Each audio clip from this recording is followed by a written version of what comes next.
Dear student, welcome to my YouTube channel. সঁচাকৈ কাইলৈ অৰ্থাৎ 10 এপ্ৰিলত মেট্ৰিক পৰীক্ষাৰ ফলাফল দিবনে? এই বিষয়ে এইটো ভিডিঅ'ৰ জৰিয়তে প্ৰমাণ সহকাৰে আলোচনা কৰিব বিচাৰিছোঁ। এই খবৰটো জনাৰ আগতে তোমালোকে এই চেনেলটো সাবস্ক্ৰাইব কৰি থৈ দিবা যাতে এনেকুৱা ধৰণৰ ইনফৰমেশ্যন তোমালোকে সদায় লাভ কৰিব পাৰা।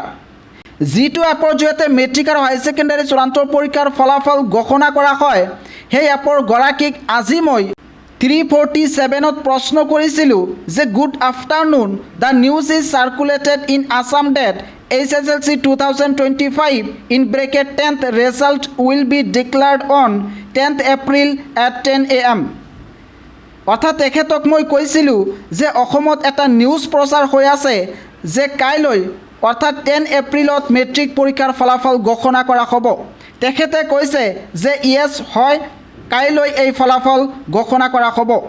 আৰু এই নিউজটো কনফাৰ্ম কৰিবলৈ তেখেতক মই আকৌ প্ৰশ্ন কৰিছিলোঁ, are you sure date tomorrow HSLC result will be declared? তেখেতে কৈছে যে ইয়েছ অৰ্থাৎ হয়, কাইলৈ তোমালোকৰ এই মেট্ৰিক পৰীক্ষাৰ ফলাফল ঘোষণা কৰিব। বৰ্তমান অসমত ডাঙৰ ডাঙৰ নিউজ চেনেলত প্ৰকাশ পাইছে যে কাইলৈ অৰ্থাৎ 10 এপ্ৰিলত মেট্ৰিক পৰীক্ষাৰ ফলাফল ঘোষণা কৰা হ'ব। ইয়াতে মই স্ক্ৰীনশ্বট দেখুৱাব বিচাৰিছোঁ।